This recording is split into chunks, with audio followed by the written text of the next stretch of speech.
ಚಿಕ್ಕಬಳ್ಳಾಪುರ ಜಿಲ್ಲೆಯ ರೈತರ ಕಷ್ಟದ ಬಗ್ಗೆ ಹೊಸದಾಗಿ ಹೇಳಬೇಕಾಗಿಲ್ಲ.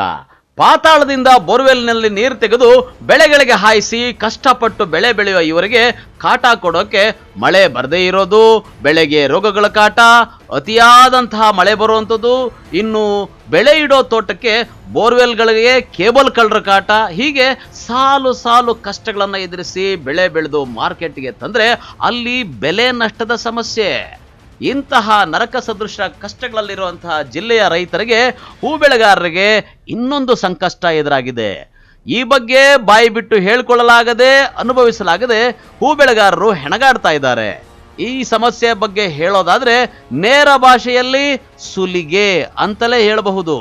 ಆದರೆ ಇದಕ್ಕೆ ಹೂವಿನ ಮಾರ್ಕೆಟ್ನಲ್ಲಿ ಕಮಿಷನ್ ಅಂತ ಕರೀತಾರೆ. ಹೌದು ವೀಕ್ಷಕರೇ, ಹೂವಿನ ಮಾರ್ಕೆಟ್ನಲ್ಲಿ ಹೂವಿನ ಖರೀದಿದಾರರಿಗೂ ಹೂವಿನ ಬೆಳೆಗಾರರಿಗೂ ನಡುವೆ ಸೇತುವೆಯಾಗಿ ಇರಬೇಕಾಗಿದ್ದ ಹೂವಿನ ವರ್ತಕರು ನೇರ ಸುಲಿಗೆಗೆ ಇಳಿದು ಬಿಟ್ಟಿದ್ದಾರಾ ಅನ್ನೋ ಥರ ಕಮಿಷನ್ ವ್ಯವಹಾರ ನಡೆಸ್ತಿದ್ದಾರೆ.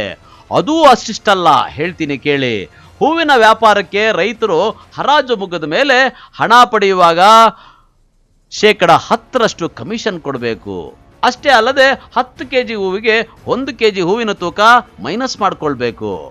ಇದ್ರ ಜೊತೆಗೆ ಹೂವಿನ ತೂಕ ರೌಂಡ್ ಫಿಗರ್ ಬರದೇ ಇದ್ರೆ, ಅಂದ್ರೆ ಹೂವಿನ ಬ್ಯಾಗು 48 kg 950 ಗ್ರಾಮ್ ತೂಗಿದ್ರೆ ಕೆಜಿಗೆ 50 ಗ್ರಾಮ್ ಕಮ್ಮಿ ಇದ್ರೂ ಸಹ ಅದು 48 kg ಅಂತಲೇ ಲೆಕ್ಕ ಹಾಕ್ತಾರೆ. ಅಂದ್ರೆ 1 kgಗೆ 70 ರೂಪಾಯಿ ದರ ಇದ್ರೆ 50 ಗ್ರಾಮ್ ಕಡಿಮೆ ಇದ್ದದ್ದಕ್ಕೆ 67 ರೂಪಾಯಿ 50 ಪೈಸಾ ಕಳೆದುಕೊಳ್ಬೇಕಾದಂತ ಪರಿಸ್ಥಿತಿ ಹೂ ಬೆಳೆಗಾರರದ್ದು. ಈ ಕುರಿತು ರೈತರು ಏನ್ ಹೇಳ್ತಾರೆ ಕೇಳಿ. ಔಷಧಿ ಹೊಡೆಯೋದು ತುಂಬಾ ಕಷ್ಟನೇ ಇದೆ. ಒಂದ್ಸರಿ ಔಷಧಿ ಹೊಡಿಬೇಕು, ಯಾವುದೇ ತರ ಔಷಧಿ ಹೊಡಿಬೇಕಂದ್ರೂ ಟಿಫನ್ ಮಾಡಿದ್ರೆ ಹೊಡೆಯಕ್ ಆಗೋದಿಲ್ಲ. ವಾಮಿಟ್ ಬೇರೆ ಆಗುತ್ತೆ, ಅದು ಸಿಕ್ಕಾಪಟ್ಟೆ ಕಷ್ಟ. ಅದ್ರಲ್ಲಿ ಕಳ್ತನ ಬೇರೆ, ಈ ಅದು ಇದು ಕೇಬಲ್ ಕಳ್ತನ ಮಾಡ್ಕೊಂಡು ಹೋಗೋದು ಅಂತವ್ರು ಇಂಥವ್ರು ಎಲ್ಲ ಬರ್ತಾ ಇರ್ತಾರೆ. ಅದೆಲ್ಲ ತುಂಬಾ ಕಷ್ಟ ಇದೆ. ಕರೆಂಟ್ ಒಂದೊಂದು ಟೈಮ್ ಕೊಡ್ತಾರೆ, ಒಂದೊಂದು ಟೈಮ್ ಕೊಡಲ್ಲ. ಈ ತರ ಕಷ್ಟಗಳೆಲ್ಲ ಅನುಭವಿಸಿ ನಾವು ಹೂವು ಬೆಳಿಬೇಕು. ಅದರಲ್ಲಿ ಮಾರ್ಕೆಟ್ ಅಲ್ಲಿ ಇದೊಂಥರ ಸಮಸ್ಯೆ ಇದೆ. 110 ರೂಪಾಯಿ ಕಮಿಷನ್. ಈ 10,000 ರೂಪಾಯಿ ಆದ್ರೆ 1,000 ರೂಪಾಯಿ ಅವ್ರಿಗೆ ಹೋಗುತ್ತೆ, 1 ಲಕ್ಷ ಆದ್ರೆ 10,000 ರೂಪಾಯಿ ಅವ್ರಿಗೆ ಹೋಗುತ್ತೆ. ನಮ್ಗೆ ಸಿಗೋದೇನಿದೆ ಇದರಲ್ಲಿ? 48 kg 950 ಗ್ರಾಮ್ ಬಂದ್ರು 48 kgನೇ ಲೆಕ್ಕ. ಈ ತರ ಸಮಸ್ಯೆಗಳಿದಾವೆ. ಕೇಳಿದ್ರಲ್ಲ, ವಾಸ್ತವದಲ್ಲಿ ಕೃಷಿ ಉತ್ಪನ್ನ ಮಾರುಕಟ್ಟೆ ನಿಯಮಗಳ ಬೈಲಾದಲ್ಲಿ ಕಮಿಷನ್ ಪಡೆಯಬಾರದು ಅಂತಲೇ ಇದೆ. ರೈತರಿಂದ ಕಮಿಷನ್ ಪಡೆಯಬಾರದು. ಯಾಕಂದ್ರೆ ವರ್ತಕರು ಕೇವಲ ಸೇವೆ ಒದಗಿಸ್ತಾ ಇಲ್ಲ, ಬದಲಿಗೆ ಲಾಭಕ್ಕೆ ಮಾರಾಟ ಮಾಡ್ತಾ ಇದ್ದಾರೆ. ರೈತರಿಂದ ಸ್ಥಳೀಯವಾಗಿ 50 ರೂಪಾಯಿ ಕೆಜಿಗೆ ಪಡೆದಂತ ಹೂವು ಹೈದರಾಬಾದ್ನಲ್ಲೋ ತಿರುಪತಿಯಲ್ಲೋ 100 ರೂಪಾಯಿಗೋ 150 ರೂಪಾಯಿಗೋ ಮಾರಾಟ ಆಗ್ತದೆ. ಹೀಗಾಗಿ ಸರಕು ಸಾಗಾಣಿಕೆ ವೆಚ್ಚ, ಸಾಗಾಣಿಕೆ ವೇಳೆ ಉಂಟಾಗೋ ನಷ್ಟ ಎಲ್ಲ ಸೇರಿಸಿದ್ರು ವರ್ತಕರು ಸೇಫರ್ ಸೈಡ್ ಇರ್ತಾರೆ. ಹೀಗಾಗಿ ಸರ್ಕಾರ ಯೋಚನೆ ಮಾಡಿಯೇ ಕಮಿಷನ್ ತೆಗೆದುಕೊಳ್ಬಾರ್ದು ಅಂತ ನಿಯಮ ಮಾಡಿದೆ. ಆದರೂ ವರ್ತಕರು ಕಮಿಷನ್ ಪಡೆದೇ ವ್ಯಾಪಾರ ಮಾಡೋದು ಅನ್ನೋರು ಕೆಲವರಿಂದಾಗಿ ಇಡೀ ಮಾರುಕಟ್ಟೆ ಈಗ ಕಮಿಷನ್ ಹೆಸರಿನ ಸುಲಿಗೆಗೆ ಸಿಲುಕಿದೆ ಅನ್ನೋ ಆರೋಪ ರೈತರಿಂದ ಕೇಳಿಬಂದಿದೆ. ಇನ್ನು ಇದರ ವಿರುದ್ಧ ಪ್ರತಿಭಟಿಸೋಕೆ, ಪ್ರಶ್ನೆ ಮಾಡೋಕೆ ಆಗದೆ ಹೂವಿನ ಅಂಗಡಿ ಮಾಲೀಕರ, ಏಜೆಂಟರ ಸಮರ್ಥನೆಗಳಿಗೆ ಉತ್ತರ ಕೊಡಲಾಗದೆ ಬಾಯಿಗೆ ಬೀಗ ಹಾಕಿಕೊಳ್ಳಬೇಕಾದ ಪರಿಸ್ಥಿತಿಯಲ್ಲಿ ರೈತರು ಅಸಹಾಯಕರಾಗಿದ್ದಾರೆ. ಈ ಹಿಂದೆ ಇದೇ ವಿಚಾರವಾಗಿ ಭಾರಿ ಗದ್ದಲ ಗಲಾಟೆಗಳು ಆಗಿ ಜಿಲ್ಲಾಧಿಕಾರಿ ಕಚೇರಿಯವರೆಗೂ ರೈತರ ಕೂಗು ತಲುಪಿದ್ರು ಇದುವರೆಗೂ ರೈತರಿಗೆ, ಹೂ ಬೆಳೆಗಾರರಿಗೆ ನ್ಯಾಯ ಸಿಕ್ಕಿಲ್ಲ ಅನ್ನೋ ಮಾತುಗಳು ಕೇಳಿಬಂದಿವೆ. ಇನ್ನು ಈ ಕುರಿತು MMTV ವಾಹಿನಿಯೊಂದಿಗೆ ಮಾತನಾಡಿದ ಚಿಕ್ಕಬಳ್ಳಾಪುರ ಶಾಸಕ ಪ್ರದೀಪ್ ಈಶ್ವರ್ ಅವರು ಏನ್ ಹೇಳಿದ್ದಾರೆ ನೀವೇ ಕೇಳಿ.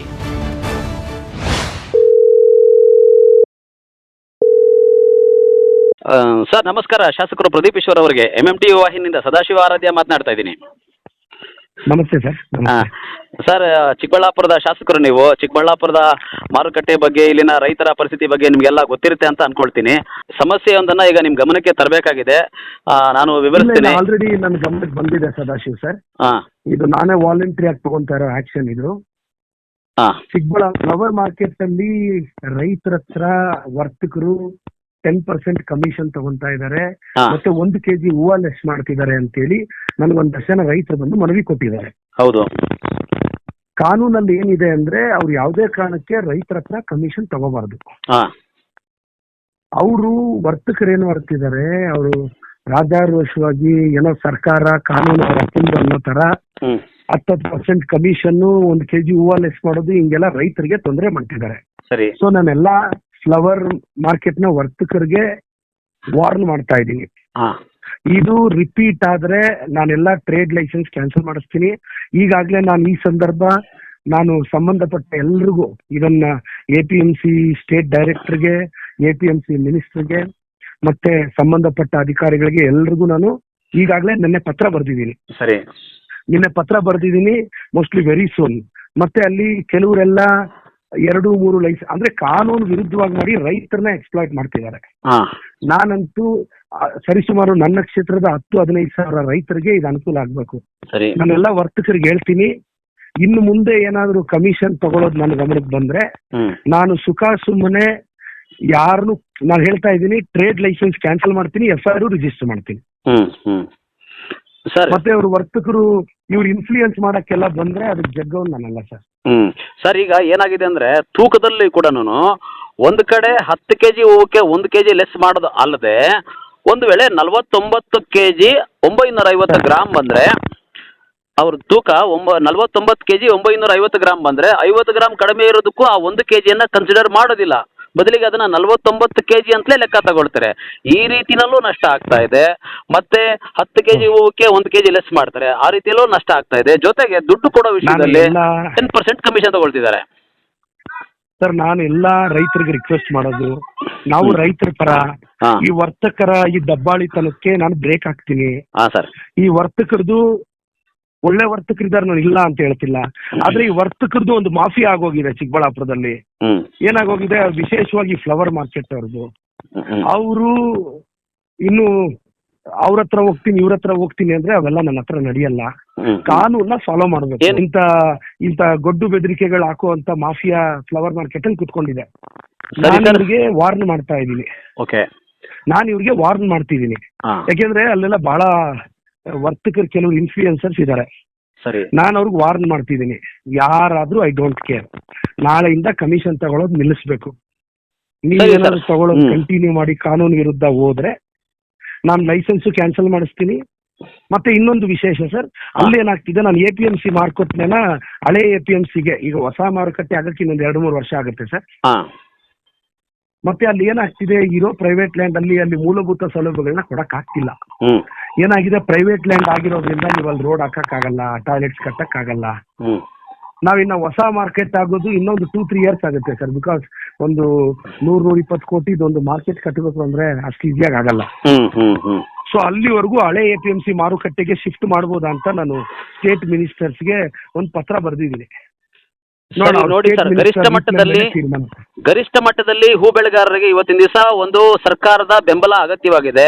ಅವ್ರ ಮೇಲೆ ನಡೀತಾ ಇರತಕ್ಕಂತ ದಬ್ಬಾಳಿಕೆ, ಶೋಷಣೆ ನಿಲ್ಲಬೇಕಾಗಿದೆ. ಇದಕ್ಕೆ ಶಾಸಕರಾಗಿ ನೀವೇನು ಕ್ರಮ ತಗೊಳ್ತೀರಿ ಅನ್ನೋದನ್ನ ಚಿಕ್ಕಬಳ್ಳಾಪುರ ಜನತೆ ಕಾದು ನೋಡ್ತಾ ಇದ್ದಾರೆ. ಆದಷ್ಟು ಒಳ್ಳೆಯದನ್ನ ಮಾಡಿ ಸರ್. ಇಲ್ಲ, ಫ್ಲವರ್ ಮಾರ್ಕೆಟ್ ನ ವರ್ತಕರ ಅದೊಂದು ಮಾಫಿಯಾ ಇದೆ.